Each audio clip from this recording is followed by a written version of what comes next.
Kajian Kitab.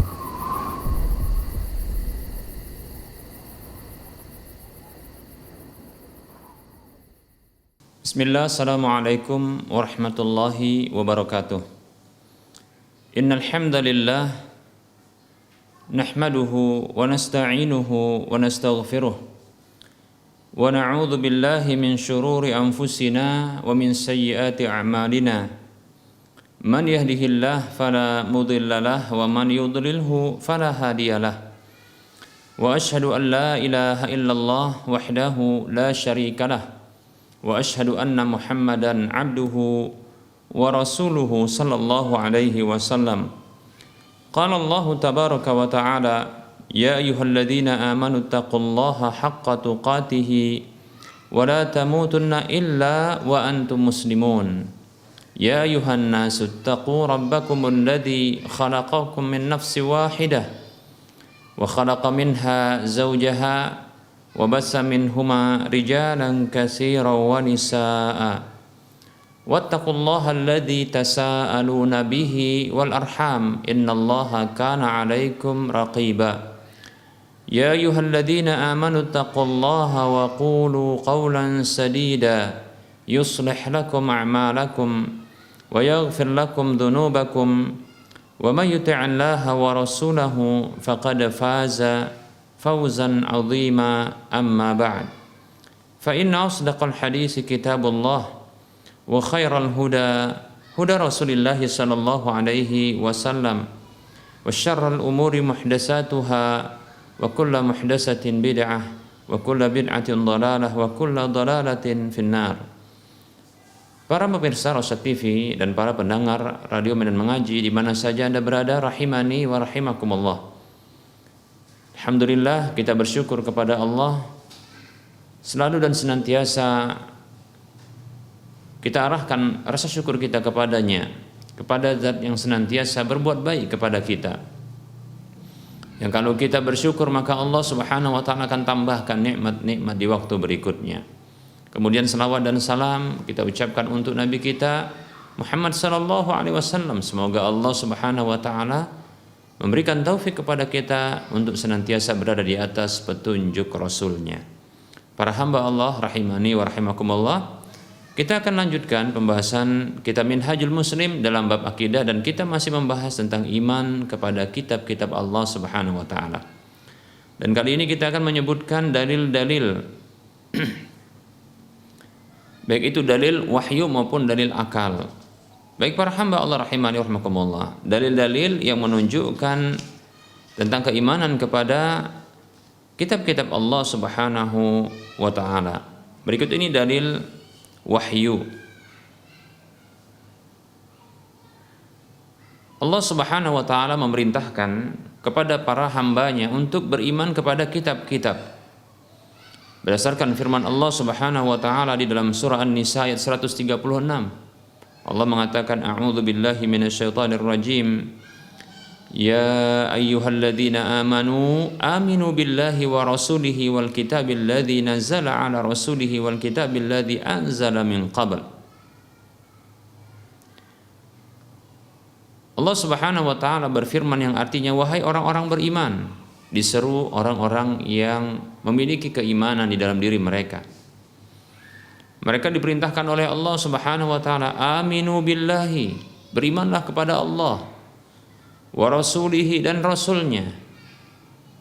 Dan di sini maksud rasulnya adalah rasul yang diutus kepada hamba-hambanya, dan yang terakhir adalah saat ini Nabi kita Muhammad sallallahu alaihi wasallam yang diutus kepada seluruh manusia. Wal kitabil ladzi nazzala ala rasulihi, dan beriman kepada kitabnya yang telah Allah turunkan kepada rasulnya. Maksud kitabnya di sini adalah Al-Qur'an. Mengapa? Karena alif lam pada Alkitab di sini lil ahdiyah. Ya, Alkitab, alif lam pada Alkitab di sini adalah lil ahdiyah, yaitu untuk hal yang tertentu.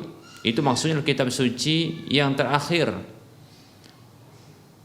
Ini indikasi yang pertama, ya, yaitu Al-Quran.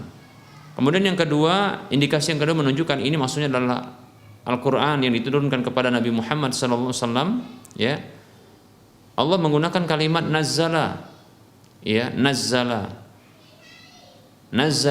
yunazzilu tanzil, yaitu Allah menurunkan tapi dengan bentuk bertahap, mufarraqan, yaitu Allah Subhanahu wa taala menurunkan kitab suci tersebut dengan, ya, metode bertahap-tahap, demikian, ya. Dan kitab suci yang diturunkan oleh Allah Subhanahu wa taala secara bertahap-tahap hanyalah Al-Qur'an, demikian. Walaupun perlu kita ketahui bahwasanya Al-Qur'an itu memiliki 2 kali bentuk turunnya, sebagaimana yang dikabarkan oleh Ibnu Abbas radhiyallahu anhuma dalam hadis yang sahih, asar yang sahih dari beliau radhiyallahu anhuma, bahwasanya Al-Qur'an memiliki 2 bentuk turun. Yang pertama adalah turunnya jumlatan wahidatan, turunnya sekaligus turun, ya. Dan itu turunnya adalah di malam Lailatul Qadar. Berdasarkan firman Allah Subhanahu wa taala, di antaranya adalah surah Al-Baqarah. Kalau tidak salah ayat 187, Allah mengatakan, a'udzu billahi minasyaitonir rajim, syahrul ramadhan alladzi unzila fihi al-Qur'anu hudan lin-nasi wa bayyinatin minal huda wal furqan. Bulan Ramadan yang unzila fihi al-Qur'an. Syahrul Ramadan alladzi unzila. Ini adalah bentuk, ya, sighah mabni majhul. Unzila yang aslinya adalah anzala, demikian. Syahrul Ramadan alladzi, bulan Ramadan yang unzila, diturunkan, fihi Al-Qur'an, diturunkan di dalamnya Al-Qur'an, hudal linnas, sebagai petunjuk bagi manusia, wa bayyinatin minal huda, dan penjelasan-penjelasan dari petunjuk tersebut, wal furqan, dan sebagai pembeda. Allah menyebutkan dengan unzila, diturunkan, dan itu, ya, maksud dari unzila ay inzal, ya, wahidan, jumlatan wahidatan, yaitu diturunkan dengan sekali turun. Yaitu Allah Subhanahu wa taala menurunkan Al-Qur'an itu pertama sekali di malam Lailatul Qadar, sebagaimana Allah Subhanahu wa taala berfirman, inna anzalnahu fi lailatul qadar, sesungguhnya kami turunkan ia di malam Lailatul Qadar, dan itu adalah di bulan Ramadan.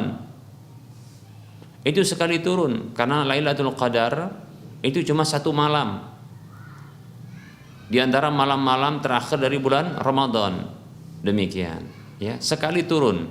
Dan itu Allah turunkan dari Lauhul Mahfuz ke langit dunia di Baitul Izzah, sebagaimana dikabarkan oleh Ibnu Abbas radhiyallahu anhuma. Dan beliau ini mengkabarkan tentang perkara yang gaib, dan bisa dihukumi bahwasanya ini adalah marfu' kepada Nabi SAW, riwayat ini, demikian.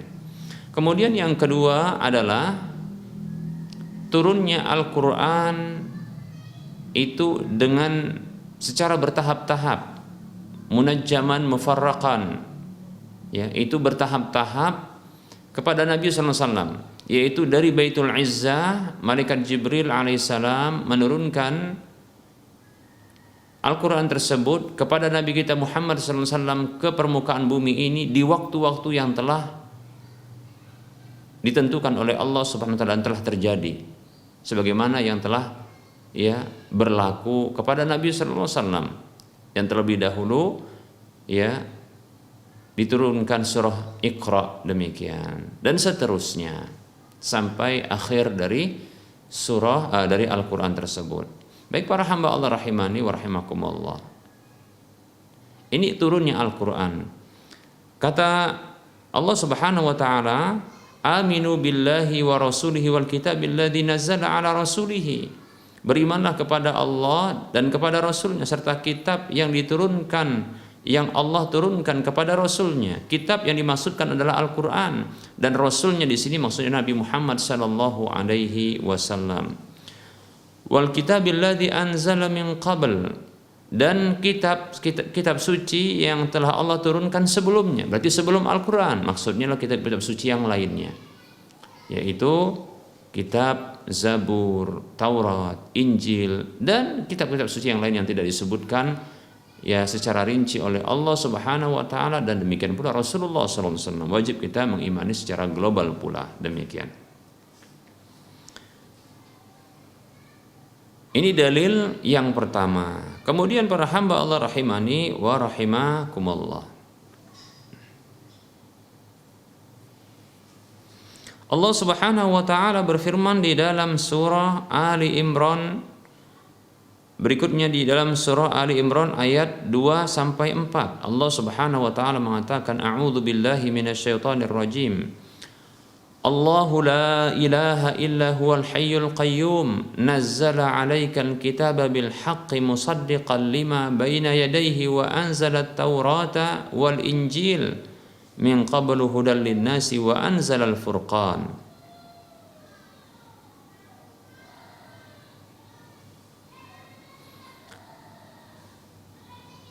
Allah Subhanahu wa taala berfirman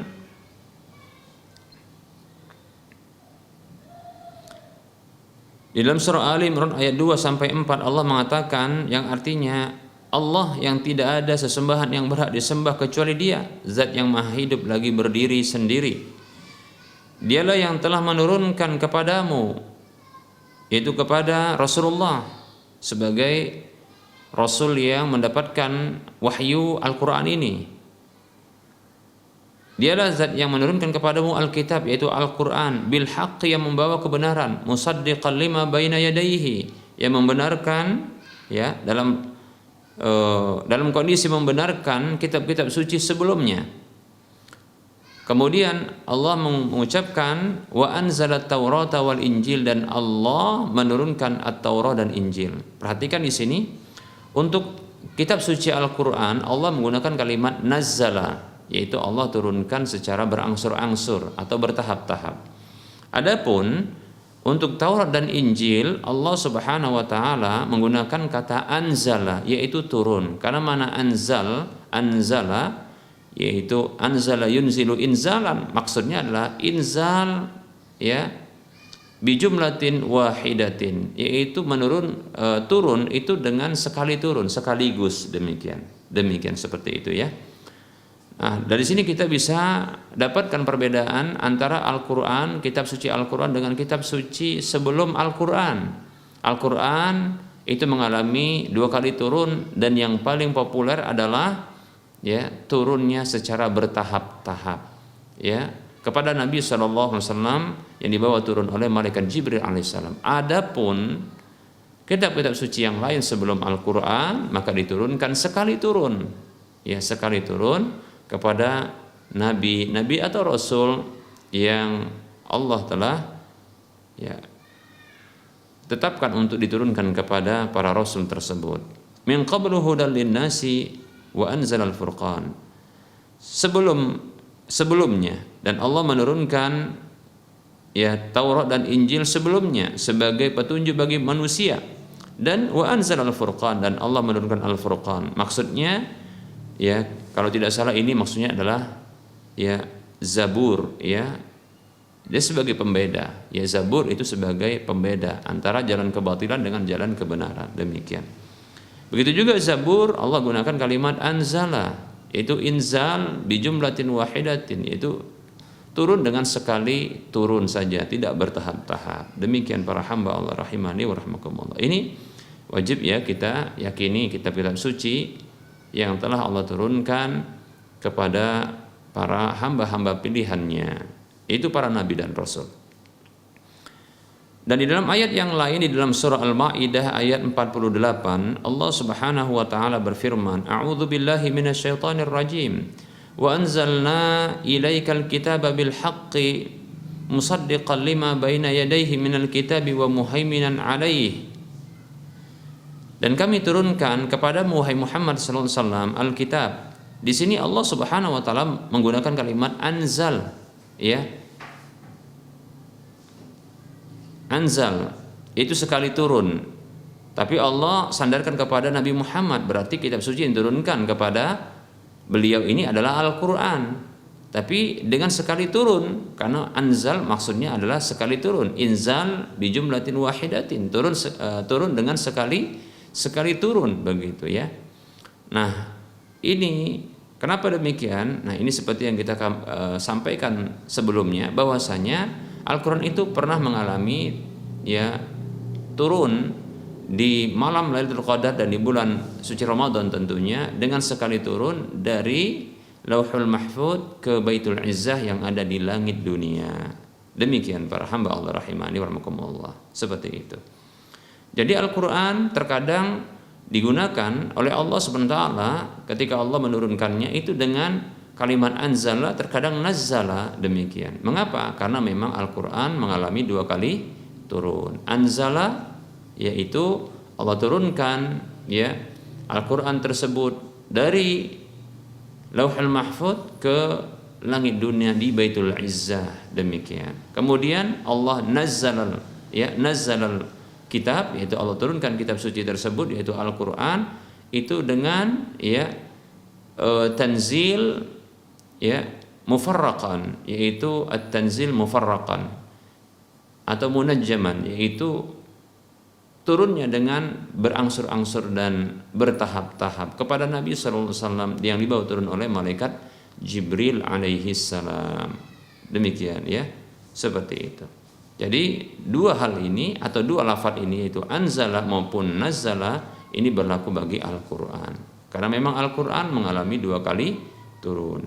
Demikian para hamba Allah rahimani wa rahmakumullah. Kita lanjutkan, wa anzalna, kata Allah, wa anzalna ilaikal kitaba bil haqqi musaddiqan lima baina yadayhi minal kitabi wa muhaiminan alaihi. Allah berfirman dalam surah Al-Maidah ayat 48 yang artinya, dan kami turunkan kepadamu kitab suci itu, yaitu Al-Qur'an dengan sekali turun dengan membawa kebenaran, musaddiqan lima baina yadayhi minal kitab, dalam kondisi membenarkan ya kitab-kitab suci sebelumnya, wa muhaiminan alaihi, dan sebagai ya pemutus ya hukum untuk kitab-kitab suci tersebut, demikian. Nah, di sini dalil bahwasanya Al-Qur'an ini sebagai penghapus ya bagi kitab-kitab suci sebelumnya, penghapus hukum itu maksudnya ya. Demikian para hamba Allah rahimani wa rahmakumullah. Oleh karenanya tidak boleh bagi kita untuk ya mengambil hukum dari kitab-kitab suci sebelum ya Al-Qur'an, kecuali apa yang dibenarkan oleh Al-Qur'an sendiri, ditetapkan oleh Al-Qur'an sendiri, demikian, diakui dan dibenarkan oleh Al-Qur'an. Wallahu ta'ala alam. Begitu juga Allah Subhanahu wa taala berfirman tentang ya kitab suci yang lain, yang Zabur itu diturunkan oleh Allah Subhanahu wa taala kepada Nabi Daud. Allah berfirman dalam surah An-Nisa ayat 163, Allah mengatakan, A'udzu billahi minasyaitonir rajim wa ataina Dawuda zabura, dan kami berikan Daud itu kitab suci Zabur, demikian. Kemudian Allah Subhanahu wa taala berfirman di dalam surah Asy-Syu'ara ayat 192 sampai 196, Allah mengatakan, A'udzu billahi minasyaitonir rajim wa innahu latanzilu rabbil alamin nazala bihir ruhul amin ala qalbika litakuna minal munzirin bilisanin arabiyyin mubin wa innahu lafi zuburil awwalin. Allah berfirman yang artinya, dan sesungguhnya ia, yaitu kitab suci Al-Qur'an itu benar-benar turun dari Rabbul Alamin, turunnya berangsur-angsur ya.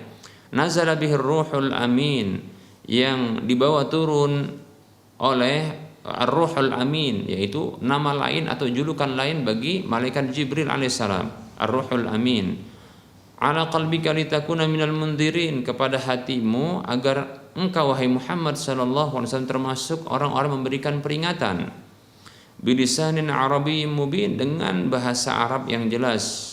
Dan sesungguhnya Al-Qur'an itu benar-benar pernah ada atau benar-benar ada di lembaran-lembaran kitab suci orang-orang terdahulu, demikian ya. Jadi Al-Qur'an itu pernah disebutkan ya, ada disebutkan dalam kitab-kitab suci ya terdahulu, demikian bahwasanya Allah akan menurunkan kitab suci ya untuk nabi akhir zaman, umat akhir zaman. Demikian para hamba Allah rahimani wa rahimakumullah. Begitu juga Allah Subhanahu wa taala berfirman dalam surah Al-A'la ayat 18 dan 19, Allah mengatakan, A'udzu billahi minasyaitonir rajim, inna hadza lafis suhufil ula suhufi Ibrahim wa Musa. Sesungguhnya hal ini benar-benar ada dalam suhuf-suhuf, lembaran-lembaran suci yang pertama dahulu, yaitu suhufi Ibrahim wa Musa, lembaran-lembaran suci ya milik Nabi Ibrahim dan Musa, yaitu yang diberikan kepada Nabi Ibrahim dan Nabi Musa alaihi wassalam. Demikian. Maka wajib kita imani ini dalil-dalil dari Al-Qur'an yang menunjukkan bahwa Allah Subhanahu wa taala memang menurunkan kitab-kitab sucinya kepada manusia-manusia pilihan, nabi-nabinya dan rasul-rasulnya. Maka wajib bagi kita untuk mengimani karena Allah telah mengkabarkan hal itu kepada kita, bahkan memerintahkannya untuk mengimaninya. Demikian para hamba Allah rahimani wa rahimakumullah.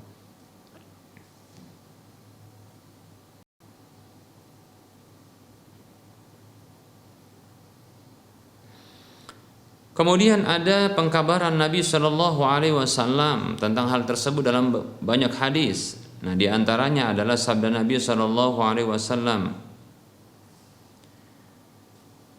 yang berbunyi, hadis yang dikeluarkan oleh Imam Bukhari. Nabi Shallallahu Alaihi Wasallam bersabda, Innama baqaukum fi man salafa kama baina salatil asri ila ghurubi syamsi. Sesungguhnya tinggalnya kalian ini dibandingkan dengan orang-orang terdahulu sebagaimana antara salat asar sampai tenggelamnya matahari. Begitu singkatnya kehidupan umat akhir zaman ini dibandingkan umat-umat terdahulu. Begitu kata Nabi, yang memberikan permisalan seperti antara ya jarak antara salat asar dengan maghrib ya, yaitu tenggelamnya matahari. Utiya ahlu taurati at-taurata fa'amilu biha hatta intasafa an-naharu summa ajazu fa'utu qiratan summa utiya ahlul injili al-injila fa'amilu bihi hatta sulliyatil asru summa ajazu fa'utu qiratan summa utitum al-qur'ana fa'amiltum bi hatta gharabatis syamsu fa'utitum qirataini.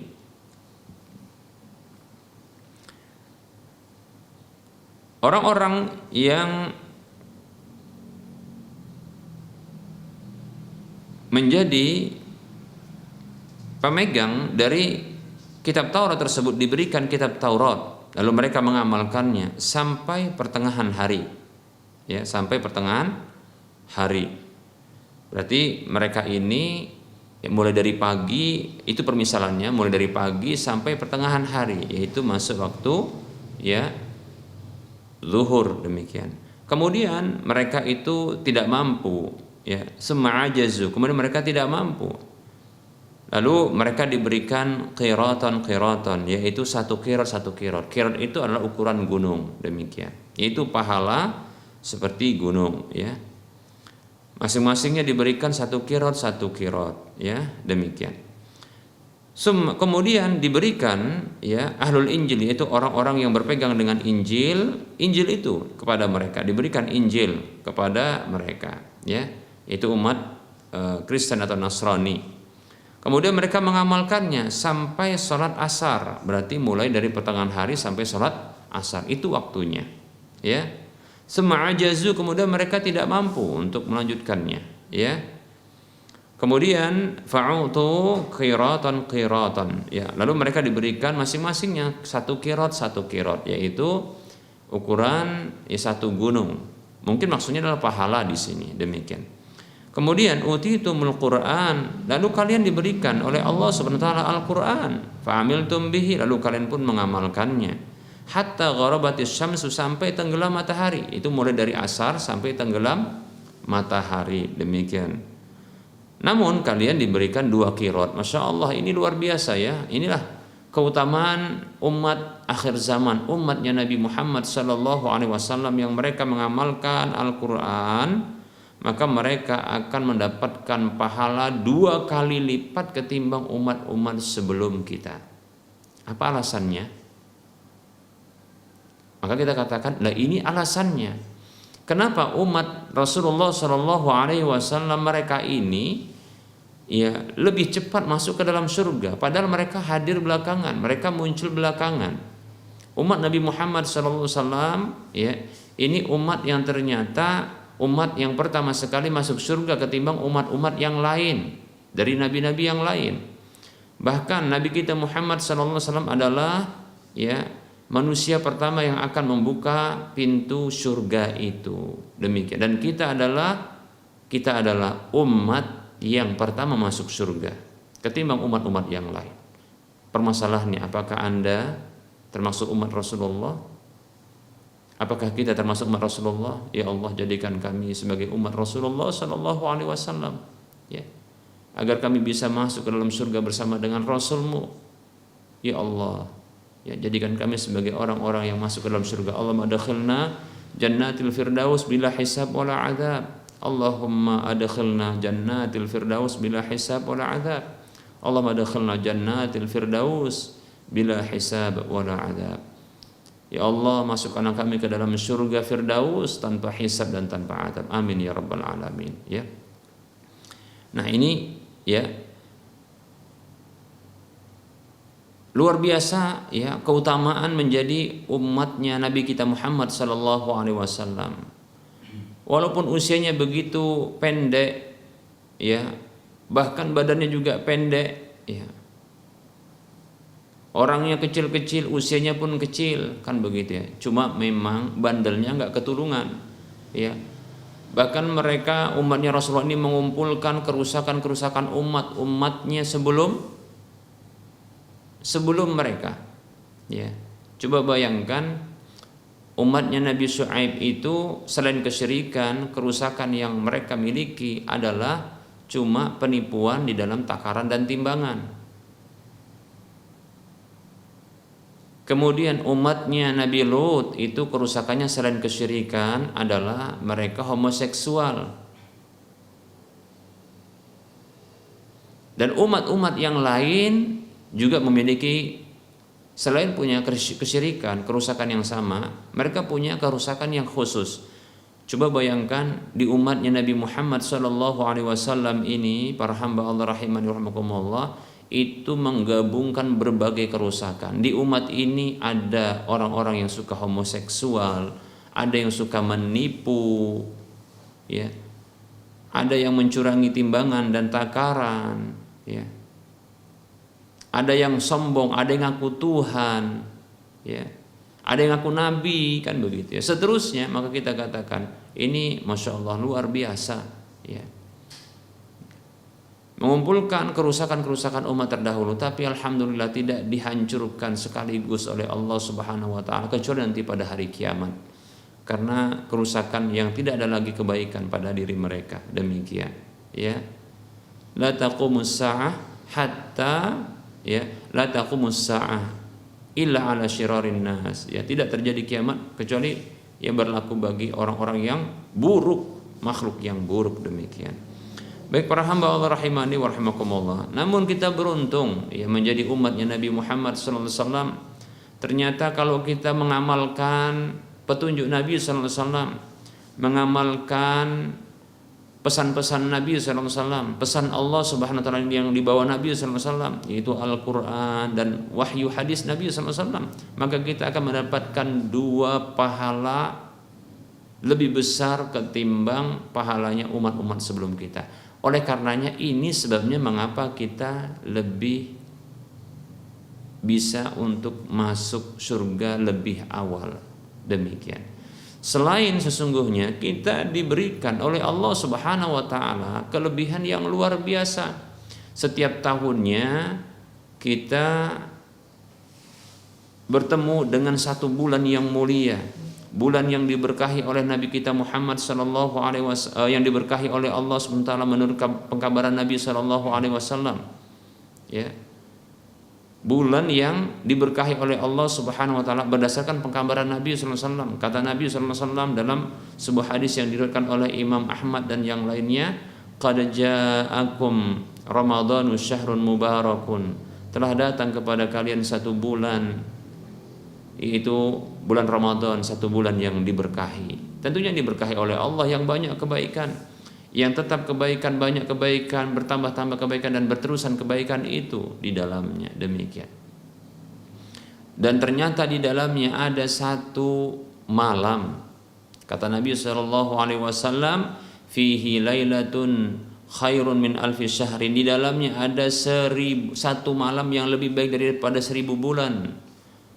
Faman hurima khairaha faqad hurim. Siapa saja yang terhalang dari kebaikannya maka sungguh dia adalah orang yang merugi. Demikian.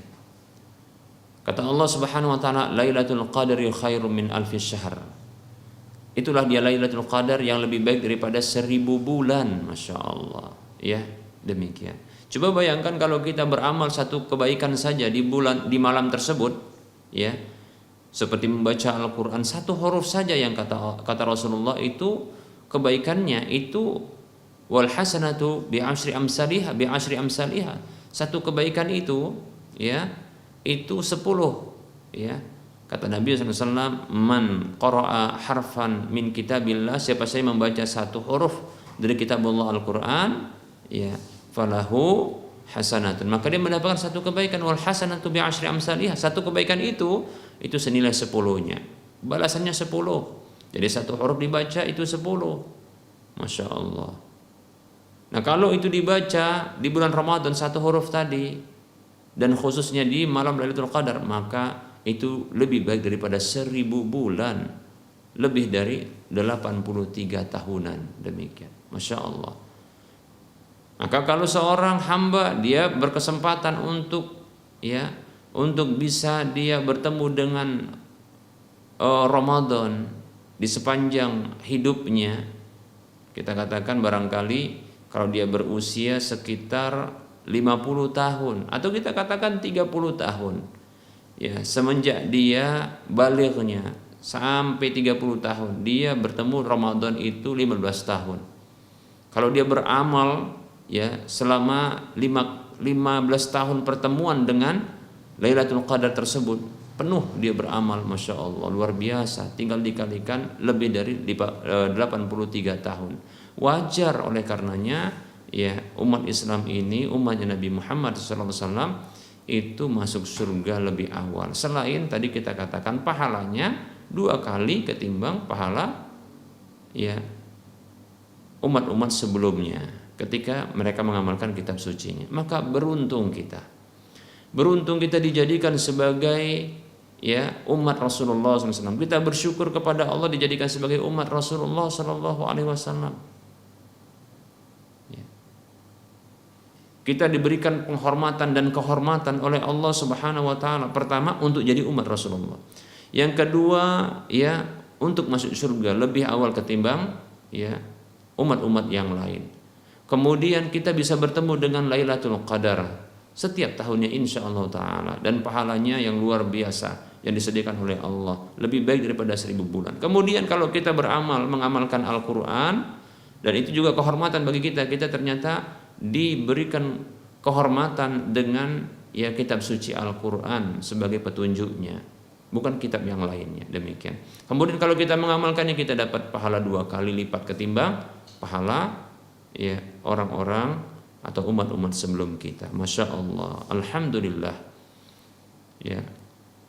Alhamdulillahilladzi bi ni'matihi tatimmus shalihat. Segala puji bagi Allah yang dengan nikmat dan karunia-Nya maka sempurnalah amal-amal soleh itu. Demikian.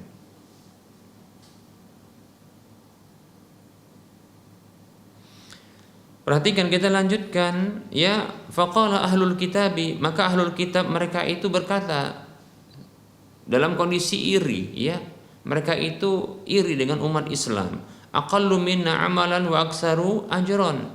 Mereka itu lebih sedikit amalnya ketimbang kita, namun lebih banyak pahalanya. Ya. Coba ahlul kitab saja, ahlul kitab ini merasa cemburu. Ya, mereka cemburu dengan umat Islam. Ya, mereka katakan, ya, aqallu minna amalan wa aktsaru ajran. Apakah mereka ini adalah orang yang lebih sedikit amalnya ketimbang kita, namun lebih banyak pahalanya? Qala Allahu Ta'ala, Allah Ta'ala berfirman kepada mereka, hal zalamtukum min haqqikum min syai'. Apakah aku mendolimi kalian dari hak kalian sedikit pun? Ada enggak aku dolimi? Gitu kira-kira kata Allah. Itu kalau mereka beramal kebajikan, bukankah dibalas oleh Allah Subhanahu wa taala?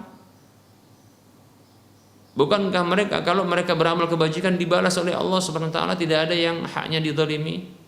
Qalu la, mereka mengatakan tidak. Enggak ada kezalimannya. Engkau tidak menzalimi kami ya Allah, gitu kira-kira jawabannya ya. Qala huwa fadli utihi man asya'u. Itu adalah karuniaku yang aku telah berikan kepada siapa saja yang aku kehendaki. Masya Allah, kita ternyata dijadikan sebagai Allah Subhanahu wa ta'ala, dijadikan oleh Allah Subhanahu wa ta'ala sebagai umat yang mulia. Kita dijadikan oleh Allah Subhanahu wa ta'ala sebagai umat yang mulia, umat yang mendapatkan karunia yang banyak. Umat Nabi kita Muhammad sallallahu alaihi wasallam, kita bersyukur, kita jangan sia-siakan ini nikmat ya. Jangan kita sia-siakan ini nikmat. Kita dilebihkan oleh Allah Subhanahu wa taala ketimbang umat-umat yang lain. Umat yang lain aja sampai cemburu dengan kita. Lalu kenapa kita sia-siakan nikmat sebagai umat Nabi Muhammad sallallahu alaihi wasallam yang mendapatkan keistimewaan sebagai umat Nabi Muhammad SAW dan sebagai umat yang mendapatkan wahyu berupa Al-Quran, bukan Injil atau Taurat atau Zabur atau yang lainnya. Kita diberikan keutamaan dengan pahala 2 kali lipat ketimbang pahala yang dilakukan oleh orang-orang atau umat-umat sebelum kita. Kita dipertemukan, dijadikan ada 1 bulan yang suci, bulan Ramadan, kemudian ada 1 malam di dalamnya yang lebih baik daripada 1000 bulan, Lailatul Qadar, itu dia. Tidakkah kita merasa cukup menjadi umatnya Rasulullah SAW? Lalu mengapa kita masih mencontoh kebiasaan umat-umat terdahulu? Tidakkah kita memiliki jati diri para hamba Allah rahimani wa rahmakumullah?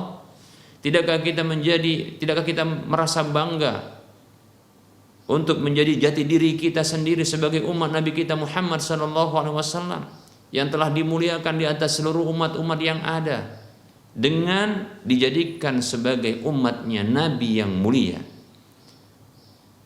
dengan diberikan kitab suci yang paling mulia, paling sempurna, yang dijaga dari kekurangan, dijaga dari perubahan dan tangan-tangan jahat, yang dimuliakan oleh Allah Subhanahu wa taala dengan pahala 2 kali lipat ketimbang pahala yang dilakukan oleh orang-orang ya, pahala dari amal-amal saleh yang dilakukan oleh orang-orang sebelum kita, yang kita banyak sekali diberikan keistimewaan oleh Allah yang kita kalau kita gali, Masya Allah, ini menjadi kajian tersendiri. Sudah cukup, maka kita katakan sudah cukup ya. Kita harus bersyukur kepada Allah Subhanahu wa taala ya, dan berbangga dengan Islam, berbangga dengan agamanya Rasulullah sallallahu alaihi wasallam, berbangga dengan kitab suci kita Al-Qur'an, berbangga dengan Nabi kita Muhammad SAW sebagai panutan kita. Demikian sudah cukup. Jangan kita meniru kebiasaan orang-orang sebelum kita yang mereka lebih rendah ketimbang kita, yang kita lebih diutamakan oleh Allah Subhanahu wa taala ketimbang mereka. Lalu mengapa kita menurunkan derajat kita ya, dengan mengikuti kebiasaan-kebiasaan mereka. Ya. Baik para hamba Allah rahimani wa rahimakumullah, maka berpikir cerdaslah, bertindak cerdaslah. Ya. Baik para hamba Allah rahimani wa rahimakumullah. Ini hadis yang diriwayatkan oleh Imam Bukhari. Baik, kita akan lanjutkan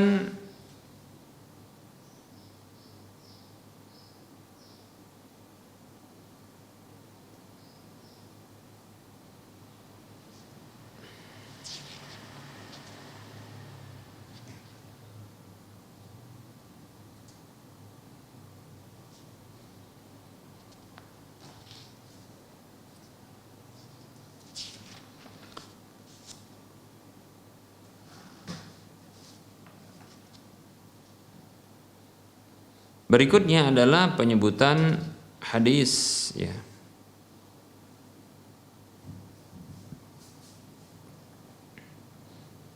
Hadis yang juga dikeluarkan oleh Imam Bukhari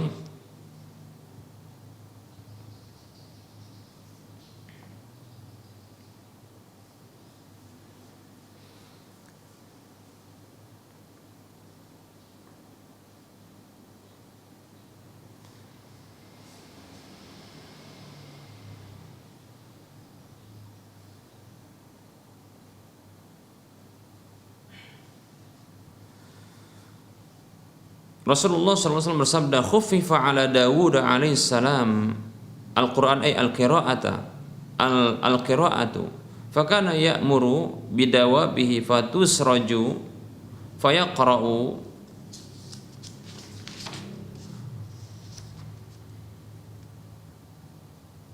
al-Quran ay at-Taurata awiz Zabura qabla an tusraja dawabuhu wala yakulu illa min amali yadayhi. Kata Nabi Shallallahu Alaihi Wasallam, diringankan atas Nabi Daud alaihissalam, yaitu bacaan kitab suci, yaitu Taurat atau Injil, ya, Taurat atau Zabur, ya, itu kepada beliau, dan beliau pernah memerintahkan tunggangannya, ya, agar, ya,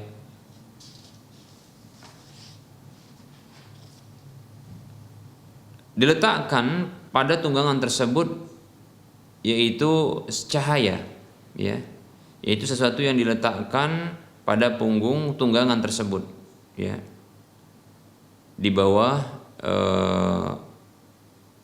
orang yang berkendara. Jadi ada semacam kayu atau sesuatu, ya, mungkin kita katakan sekedup begitu, ya, yang ini diletakkan di atas, kemudian nanti ada cahaya yang bisa menerangi.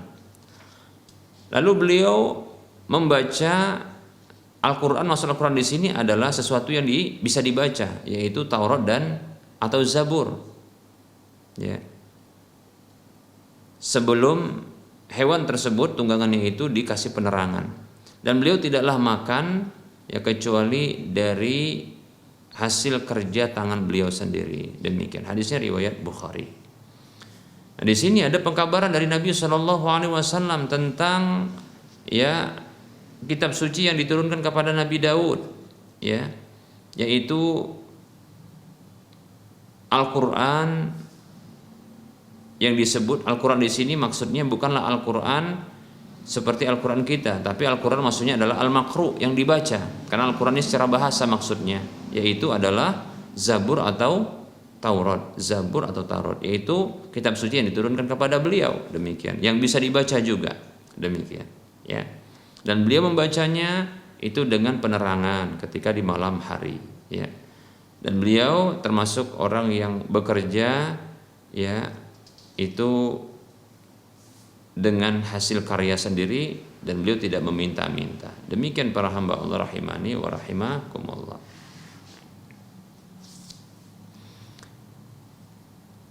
Kemudian Nabi sallallahu alaihi wasallam juga pernah bersabda, la hasada illa fisnataini, tidak ada hasad kecuali pada dua orang atau dua karakter orang. Rajulun atahu Allahul Qur'ana fahuwa yatluhu ana al-laili wa ana an-nahar.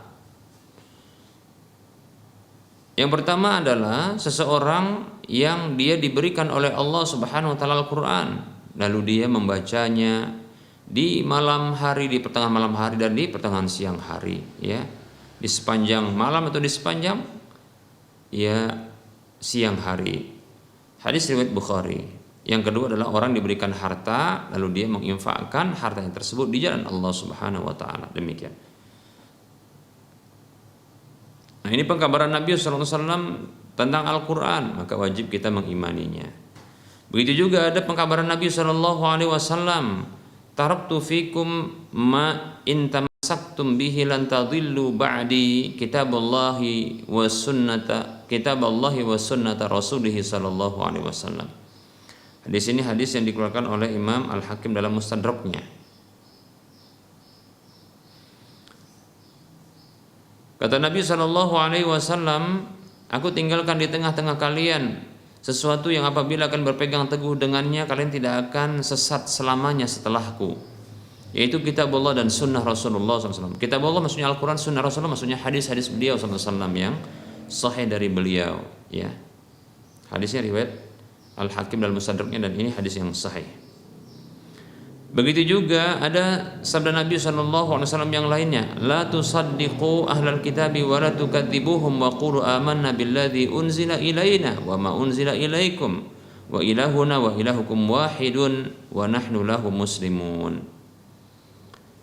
Rasulullah SAW bersabda, janganlah kalian benarkan ahlul kitab, maksudnya kitab suci mereka ketika mereka membaca kitab suci tersebut. Jangan kalian benarkan dan jangan kalian dustakan. Kenapa? Karena kitab sucinya itu telah dirubah-rubah. Kitab suci telah dirubah-rubah, ya, dengan tangan-tangan jahat, ya, para tokoh-tokoh mereka. Maka jangan benarkan. Mengapa? Kalau dibenarkan, dikhawatirkan membenarkan sesuatu yang telah dirubah tersebut, sehingga itu merupakan kedustaan. Dan jangan juga mendustakannya. Dikhawatirkan nanti mendustakan sesuatu yang masih asli, yang belum dirubah, yang itu wahyu Allah Subhanahu wa taala. Makanya jangan dibenarkan, jangan didustakan. Tapi ucapkanlah amanna billadzi unzila ilaina wa ma unzila ilaikum. Namun katakan kepada mereka, kami beriman kepada kitab suci yang diturunkan kepada kami dan kami mengimani apa yang diturunkan kepada kalian. Jadi kita imani saja. Begitu juga kita imani kitab suci itu telah dirubah-rubah. Kita imani saja, tidak usah kita benarkan. Oh benar, jangan begitu. Oh salah, jangan begitu. Cukup kita katakan, ya, kita beriman, kami beriman dengannya, seperti itu. Kecuali kalau seandainya telah jelas kitab suci tersebut bertentangan dengan Al-Quran, menunjukkan bisa jadi itu adalah sesuatu yang memang bertentangan dan itu tidak asli lagi, yaitu sesuatu yang sudah dirubah. Namun wallahu ta'ala alam, sebaiknya ikuti pesan Nabi, jangan benarkan dan jangan ya didustakan. Wallahu ta'ala alam. Katakan berikutnya, wa ilahuna wa ilahukum wahid, sesembahan kami dan sesembahan kalian adalah satu, zat yang satu, dialah Allah Subhanahu wa taala, wa nahnu lahu muslimun, dan kami tunduk patuh kepadanya. Demikian. Ya Allah, jadikan kami tunduk kepadamu ya Allah, patuh kepadamu. Amin ya rabbal alamin. Hadis riwayat Bukhari. Baik para hamba Allah rahimani wa rahimakumullah. Nah, ini dalil-dalil dari hadis Nabi Shallallahu Alaihi Wasallam yang menunjukkan kita wajib untuk mengimani kitab-kitab suci, ya, yang telah Allah turunkan, baik itu yang diturunkan kepada kita Al-Quran maupun yang diturunkan kepada ya umat-umat sebelum kita. Demikian, ya. Dan kita mengimani apa saja yang telah disebutkan secara rinci, ya, dan juga kita mengimani apa saja yang disebutkan namun secara global. Demikian, ya. Mengapa demikian? Karena ya itu diperintahkan dan ternyata ya jutaan para ulama dan orang-orang yang beriman di setiap zaman dan di setiap tempat mereka memiliki keyakinan dan keimanan tentang kitab-kitab suci tersebut, bahwa Allah Subhanahu wa taala telah menurunkan kitab-kitab suci itu kepada ya manusia. Demikian Al-Qur'an diturunkan kepada umat akhir zaman, ya, kitab Zabur, Injil, Taurat, ya, itu diturunkan kepada umat-umat sebelum umat Nabi Muhammad sallallahu alaihi wasallam, dan kitab-kitab suci yang lain yang tak disebutkan secara rinci maka kita imani secara global pula. Wallahu taala a'lam. Dan tentunya kitab-kitab suci itu diturunkan oleh Allah Subhanahu wa taala sebagai panduan, ya, sebagai aturan, sebagai petunjuk, sebagai pembeda, demikian, ya, sebagai bimbingan bagi manusia menuju kebahagiaan mereka dalam kehidupan dunia mereka dan akhirat mereka. Wallahu taala a'lam.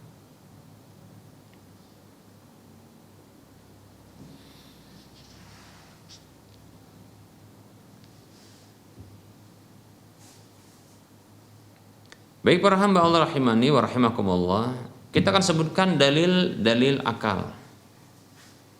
Ya. Tapi alangkah lebih baiknya barangkali kita tunda ini pada waktu mendatang, insya Allah, pertemuan yang akan datang. Kita buka saja sesi soal jawab ya barangkali, karena waktu zuhur memang lebih cepat dari sebelum ini, jadi kita cukupkan terlebih dahulu penyampaian materi. Kita buka saja sesi soal jawab. Baik para hamba Allah rahimani wa rahimakumullah, kita mencoba untuk menjawab pertanyaan yang telah masuk. Pertanyaan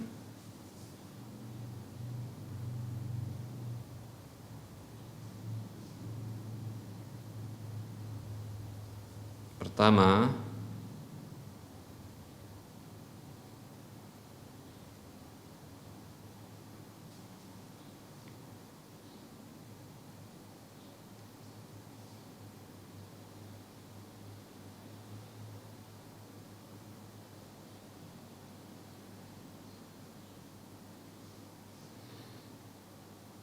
baik, sebentar kita akan mencari pertanyaan dulu.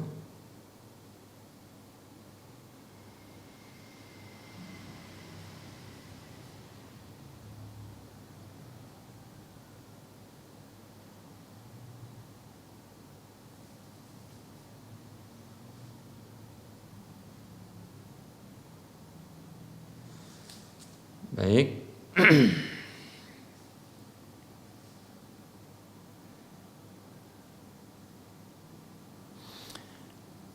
Ada pertanyaan. Assalamualaikum, bismillah, assalamualaikum warahmatullahi wabarakatuh. Ustaz, saya ingin bertanya, benarkah jika suami istri melakukan hubungan intim, itu berjima, di pagi atau siang hari pada saat bulan Ramadan, harus membayar kafaroh dengan berpuasa 2 bulan berturut-turut? Dan jika tidak mampu, maka memberi makan 60 orang fakir miskin. Jika benar Ustaz, yang diberi makan itu harus fakir miskin saja atau boleh anak-anak yatim atau sebagainya Ustaz? Maksudnya atau yang lainnya atau bagaimana mungkin ya? Dan kapan waktunya untuk membayar kafarah tersebut? Semoga Allah senantiasa memberikan lindungan kepada Ustaz. Jazakallah khairan. Wassalamualaikum warahmatullahi wabarakatuh.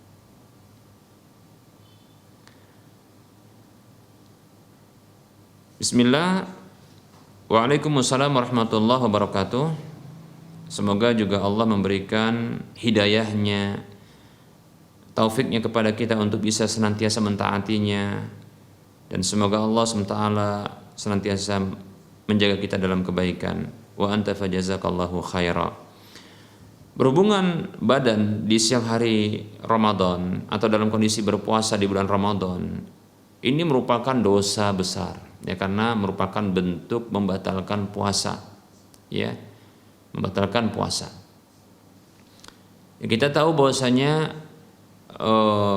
ada hadis yang barangkali ini pernah kita sampaikan, hadis yang dikeluarkan oleh Imam Ibnu Khuzaimah, ya, begitu juga Ibnu Hibban, ya, dan ini hadis yang disahihkan oleh Syekh Al-Albani rahimahullahu taala tentang hukuman bagi orang yang mereka membatalkan puasa sebelum waktu berbuka puasa. Demikian.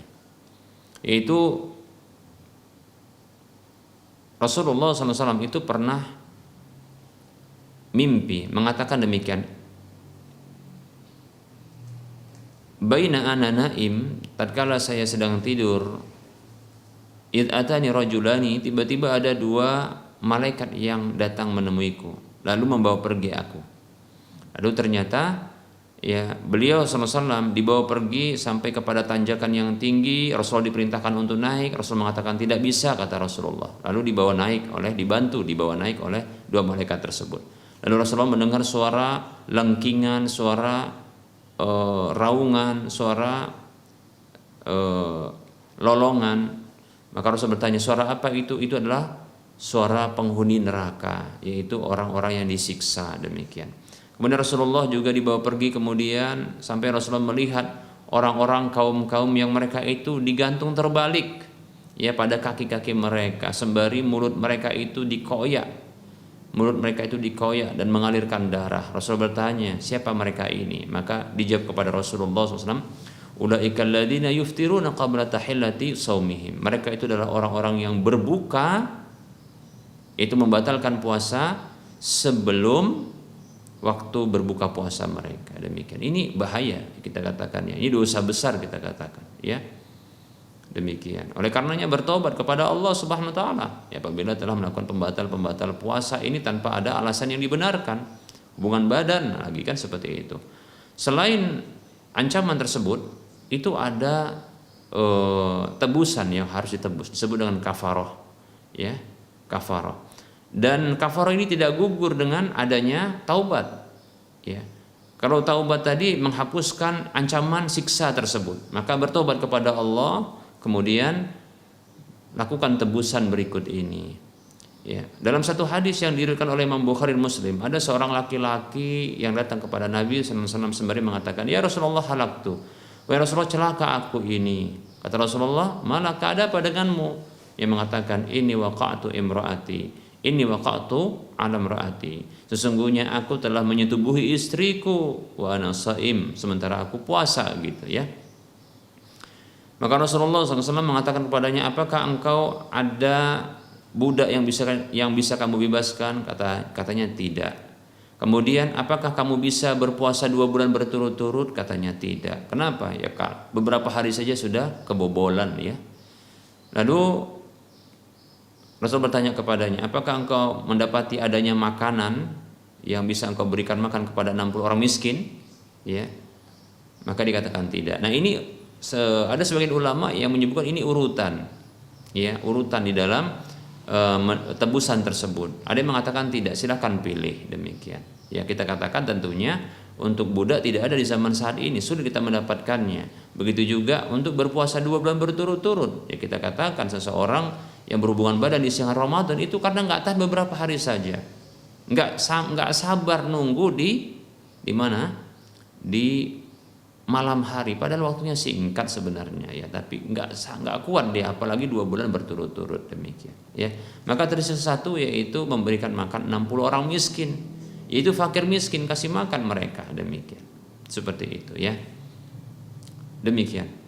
Tapi ingat ya, ini adalah bagi orang yang menyengaja berhubungan badan di siang hari Ramadan.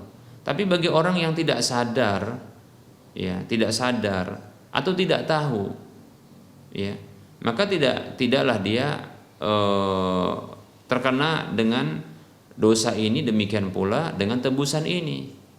Apakah mungkin ada orang berhubungan di siang hari Ramadan atau dalam kondisi berpuasa itu dia tidak sadar ketika berhubungan badan? Sangat mungkin. Contoh mungkin ketika dia beristirahat siang dengan istrinya, lalu dia terbangun ya seperti orang yang ngelindur begitu ya, sedang tidur tapi ngelindur ya. Dia kira namanya orang bangun tidur, biasanya tidak sempurna, belum sempurna pemikirannya.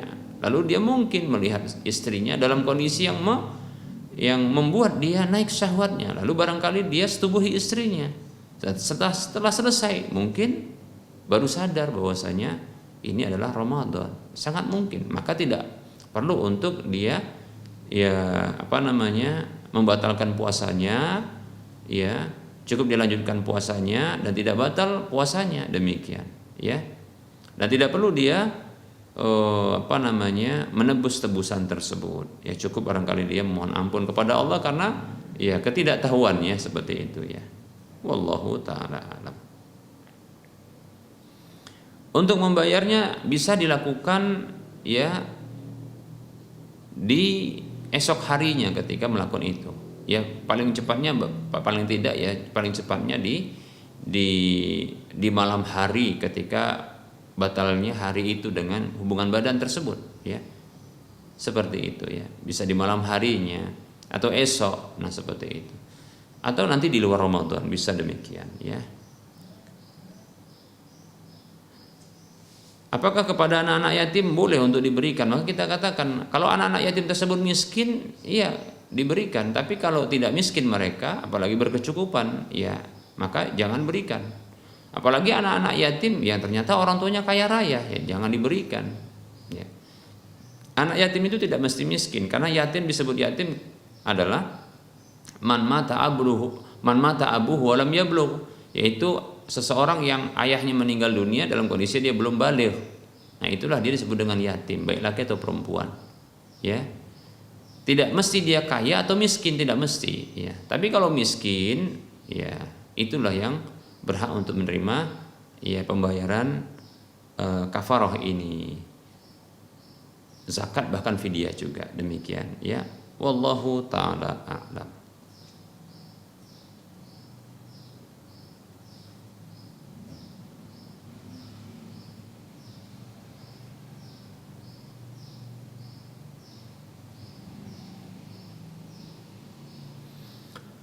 Assalamualaikum warahmatullahi wabarakatuh. Semoga Ustadz dan keluarga senantiasa dalam keadaan sehat dan selalu dalam lindungan Allah. Ya, amin ya.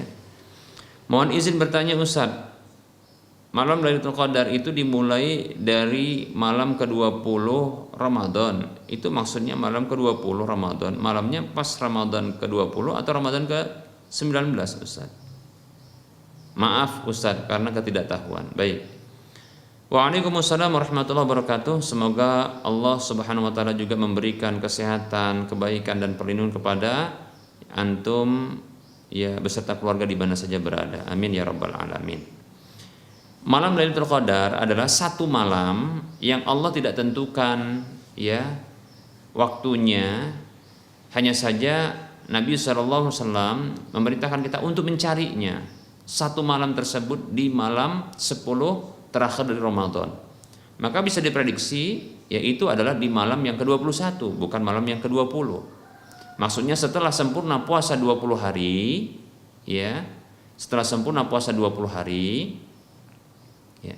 Maka ketika tenggelam matahari dengan berbuka di tanggal 20 Ramadan, maka malam tersebut itu malam 21. Nah, ketika itulah kita dianjurkan untuk mencari malam Lailatul Qadar. Dengan apa? Dengan ibadah. Ya. Dengan melakukan ketaatan-ketaatan, mulai dari amalan-amalan fardu yang wajib-wajib, begitu juga yang sunat-sunat, ya. Yang wajib seperti contohnya salat maghrib, salat isya, demikian, ya. Memberikan nafkah kalau ada nafkah yang perlu untuk disampaikan, membayar hak ya kalau ada hak yang tertunda, demikian. Begitu juga amal-amal sunat seperti salat-salat sunat, ya, qabliyah dan ba'diyah, ya, maghrib maupun isya, demikian. Kemudian salat qiyamul lail, salat tarawih, ya, demikian, ya, salat witir, demikian, ya. Begitu juga membaca Al-Qur'an, tilawatul Qur'an, zikir, berdoa, ya, menyampaikan kebenaran dan seterusnya. Ini kebaikan-kebaikan ya.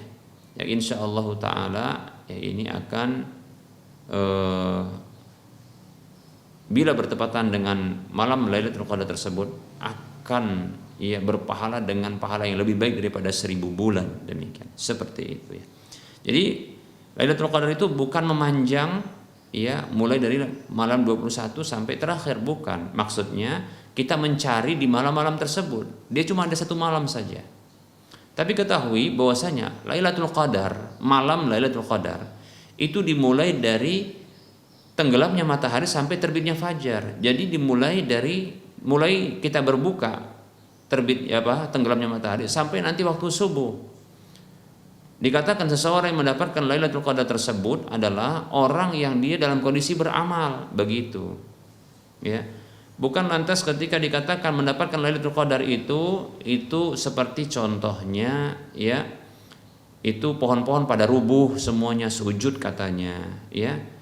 Kemudian ketika itu malam cerah, ya kita katakan ini tanda-tandanya mungkin kita katakan. Tapi tanda-tanda seperti ini apakah pohon rubuh ini bisa jadi hanyalah ya ungkapan orang yang tidak berdasar. Tapi yang jelas kata Nabi SAW ya, kalau malam Lailatul Qadar itu malamnya tidak panas tidak dingin, demikian tenang malamnya ya, penuh sakinah. Mengapa? Karena turun malaikat termasuk malaikat Jibril alaihissalam, demikian seperti itu ya.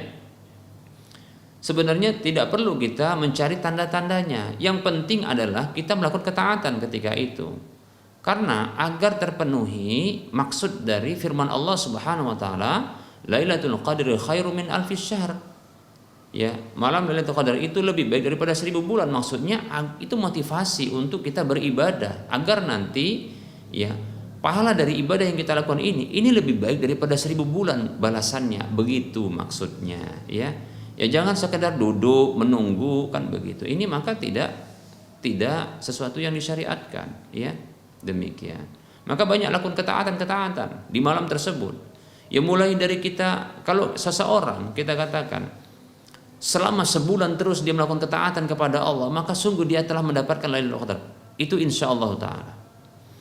Apabila dia di 10 malam terakhir dia melakukan ketaatan kepada Allah, mulai dari tenggelamnya matahari dia berbuka puasa, kemudian dia membaca doa ya, kemudian dia sholat, berwudu terlebih dahulu, kemudian dia sholat. Ini amal-amal soleh, sholat sunat, sholat maghrib, kemudian ba'diyah maghrib, kemudian dia bercengkrama dengan keluarganya, ungkapan-ungkapan yang baik, kemudian dia berjalan atau bergerak menuju masjid untuk melakukan sholat isya.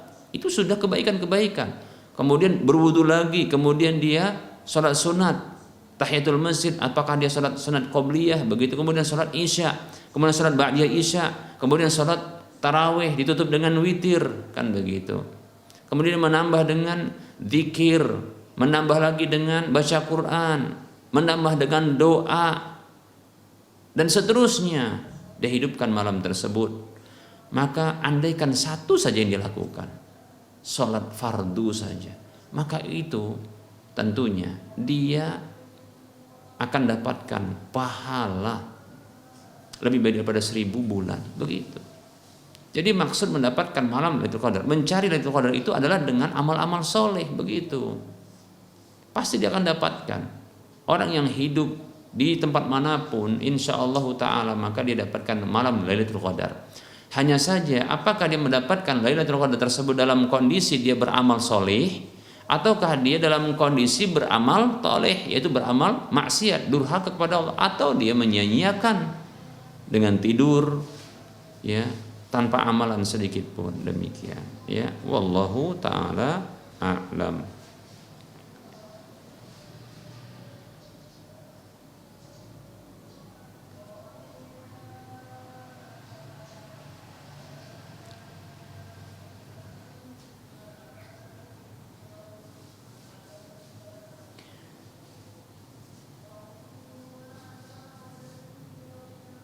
Ada pertanyaan, bismillah Ustaz, apakah bayi dalam kandungan harus dibayar zakat fitrinya? Bismillah, untuk bayi yang masih dalam kandungan, masih janin, maka dia tidak dihitung ya untuk dibayarkan zakatnya. Ini pendapat yang sahih ya, yang benar ya. Mengapa? Karena kewajiban ya farada Rasulullah sallallahu alaihi wasallam zakat al-fitri ya sa'an min tamrin atau sa'an min sya'irin. Rasulullah mewajibkan zakat fitri 1 sa' dari kurma atau 1 sa' dari gandum. Ini adalah maksudnya bahan makanan pokok. Itu Allah wajibkan lewat lisan Rasulullah SAW itu min saghirin au kabirin ya, dari anak kecil ataupun orang dewasa, ya.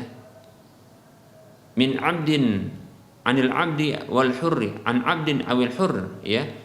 An abdin an hurrin, begitu juga ya dari orang merdeka ataupun orang yang budak hamba sahaya, dari anak kecil maupun orang dewasa, minal muslimin, dari kalangan kaum muslimin. Nah, bayi itu tidak dikatakan shaghir. Bayi itu tidak dikatakan shaghir. Ya. Bayi dalam kandungan itu tidak dikatakan shaghir, ya, kecuali kalau bayi yang sudah lahir maka dikatakan shaghir. Tapi kalau bayi dalam kandungan disebut dengan janin. Ya, karena sesuatu yang dia tertutup. Ya, demikian. Janin, sesuatu yang tertutup di dalam perut masih, ya, begitu. Masih berada dalam perut. Maka berdasarkan hadis ini, ya, yaitu bahwasanya kewajiban zakatul fitri itu hanya dari anak kecil dan orang dewasa, budak dan hamba sahaya dari kalangan kaum muslimin. Ini menunjukkan bahwasanya bayi yang masih dalam kandungan itu tidak termasuk kategori shaghir sehingga tidak wajib untuk dizakati. Wallahu taala alam.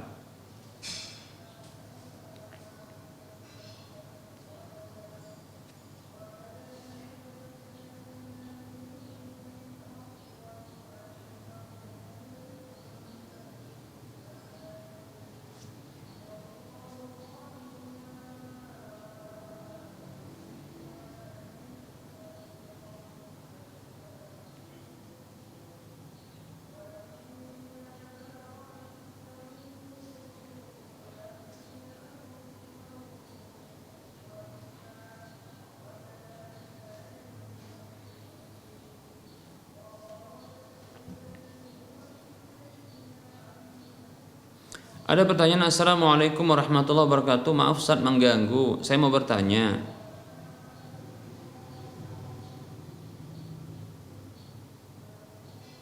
Sebenarnya apa itu halakoh Ustaz? Dan bolehkah kita berhalakoh sama kakak kelas? Waalaikumsalam warahmatullahi wabarakatuh. Halakoh artinya adalah lingkaran. Halakoh, ya.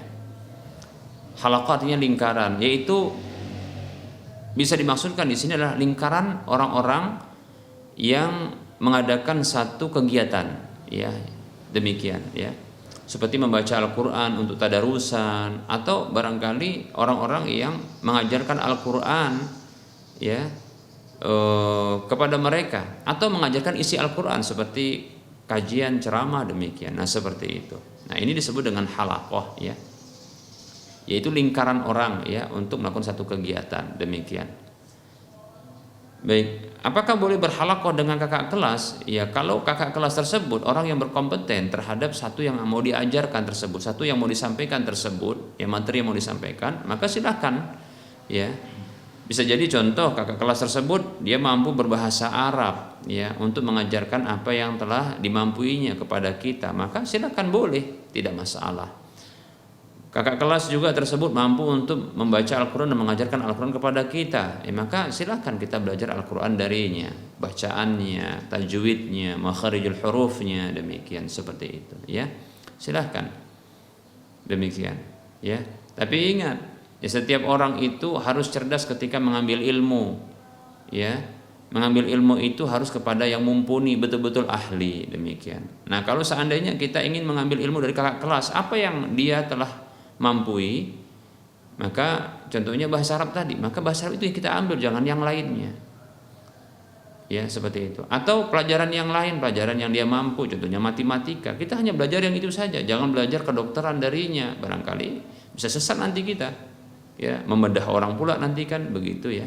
Sementara dia tidak ahli dalam pembedahan karena dia barangkali hanya mampu di matematika, ya, karena jurusannya matematika, demikian.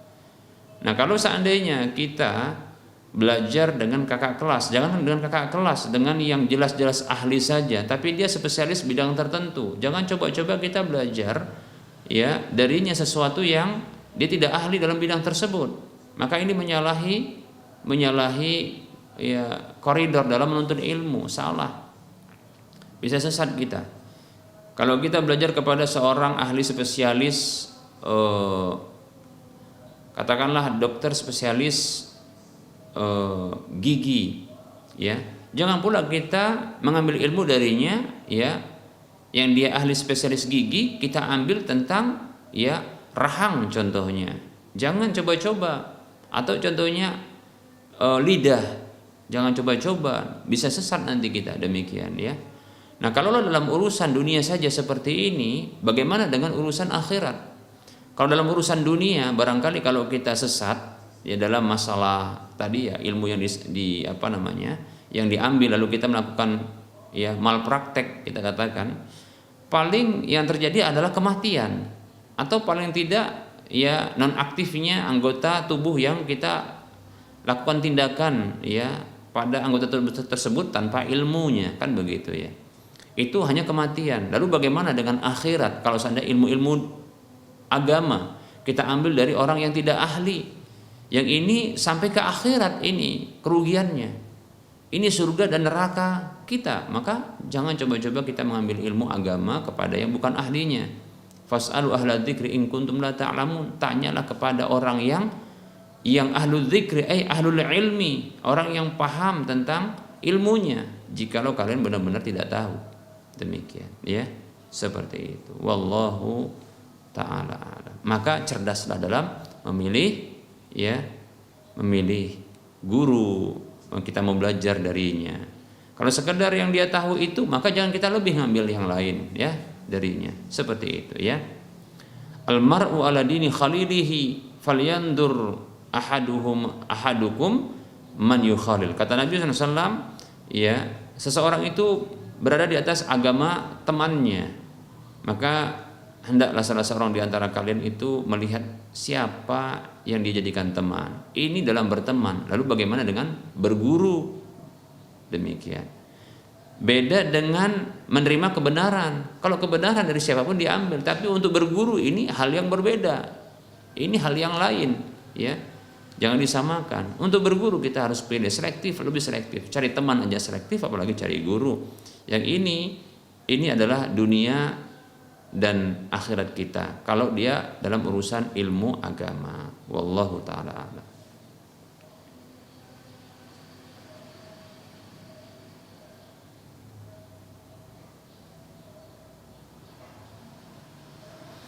Bismillah, assalamualaikum warahmatullahi wabarakatuh. Saya seorang suami yang saat ini sudah mendaftarkan gugatan talak kepada istri di pengadilan agama, dan dengan niat akan mengucapkan talak bain di pengadilan setelah hakim ketuk palu, karena ada kesalahan fatal istri yang jika saya biarkan terus-menerus akan menjerumuskan dia ke dalam neraka. Alhamdulillah istri saya sekarang sudah menyadarinya dan saat ini sudah minta maaf dan berjanji untuk tidak mengulangi lagi. Jadi yang mau saya tanyakan, karena saya belum mengucapkan talak bain dan seandainya saya cabut gugatannya, apakah status kami ini masih suami istri, Ustaz? Syukran, Ustaz. Barakallahu fikum.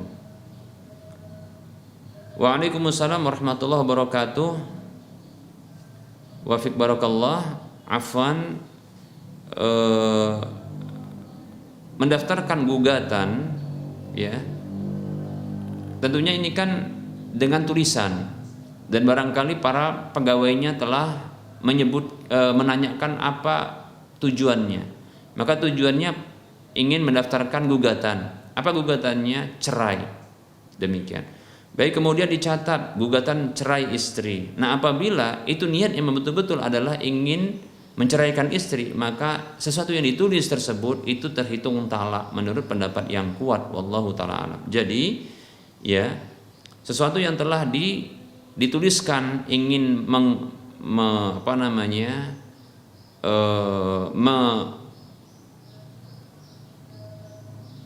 mentalak istri dan diniatkan talak, ya, maka sesuatu yang dituliskan tersebut itu terhitung talak. Demikian, ya, terhitung talak.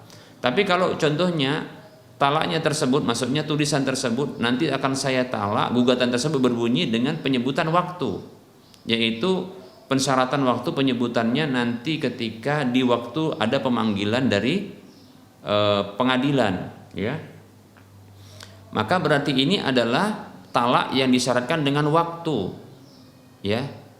Maka saya ulangi supaya tidak keliru. Saya ulangi, kalau seandainya sesuatu yang ditulis dalam gugatan tersebut, ya, atau kita katakan gugatan yang dituliskan tersebut kepada pihak pengadilan itu tidak menyebutkan waktu, bahkan di saat itu yang menuliskannya, dan itu adalah gugatan talak, ya, dan memang niat mentalak, maka jatuh saat itu juga. Namun apabila gugatan talak tersebut yang dituliskan itu menyebutkan waktunya, tanggalnya, seperti contohnya nanti akan disampaikan gugatan talak atau pernyataan talak itu di waktu tertentu, seperti nanti ketika pengadilan menunjuk sekitar mungkin 1 bulan atau setengah bulan lagi atau sepekan lagi. Nah, maka ini disebut dengan talak yang mu'allaq, yaitu talak lafadz yang diberlakukan secara bergantung dengan waktu, dikaitkan dengan waktu. Maka akan terjadi apabila ya di waktunya. Nah, seperti itu. Namun apabila sebelum waktunya terjadi, belum masuk waktu gugatan ketika akan dia sampaikan gugatan tersebut di pengadilan itu, ya, ternyata sudah rujuk kembali karena sang istri sudah minta maaf contohnya, sehingga rujuk kembali, ya, dan dimaafkan lalu ditarik kembali, maka yang seperti ini ya tidak jatuh talaknya, ya, tidak jatuh talaknya, demikian, ya. Nah,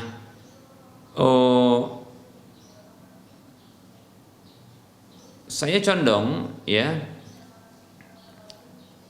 kalau janji untuk mentalak, maka ini menurut pendapat yang saya condong kepadanya, ini merupakan, ya, bentuk sumpah, ya, bentuk sumpah. Maka seseorang ketika hendak membatalkannya, maka dia harus membayar tebusan sumpah. Wallahu taala alam, ya.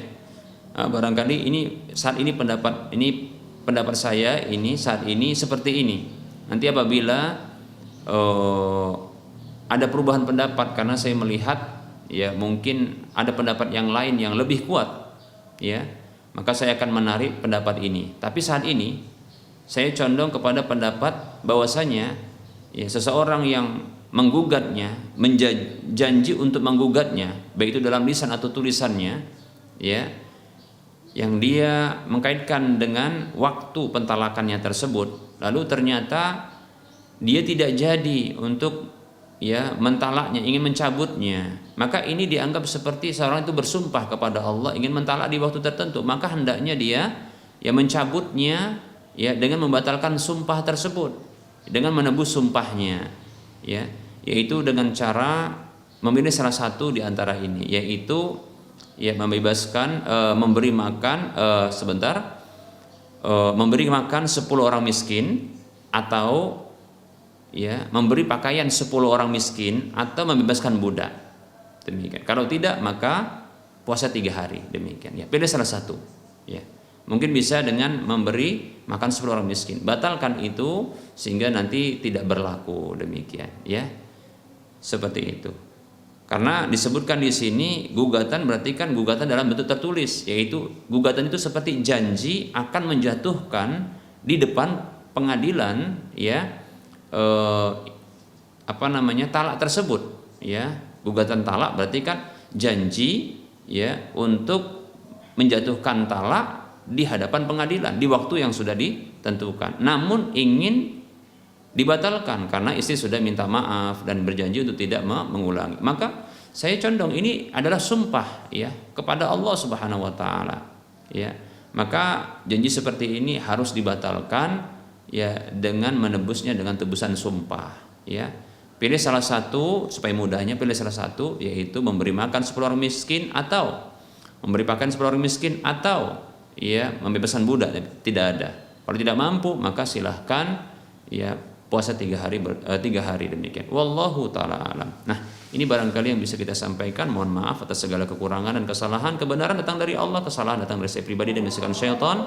Kepada Allah saya mohon ampun, dan kepada para hadirin sekalian saya mohon maaf. Kembali kita motivasi kepada para hadirin sekalian, mari kita berinfak, berdonasi, ya, dengan sedekah jariah kita untuk bebaskan lahan yang nantinya akan dibangun Masjid Al-Muwahhidin di wilayah Medan dan sekitarnya. Silahkan, ya, layangkan atau kirimkan transfer ya dana Anda yang akan menjadi aset akhirat Anda di nomor rekening Bank Syariah Mandiri Bank Syariah Indonesia di nomor 7127485555 atas nama Yayasan Lajnah Dakwah Medan, kode bank 451. Semoga termotivasi dan semoga bermanfaat. Wassallallahu ala Muhammad wa ala alihi wa ashabihi ajma'in. Walhamdulillahirabbil alamin. Wassalamualaikum warahmatullahi wabarakatuh.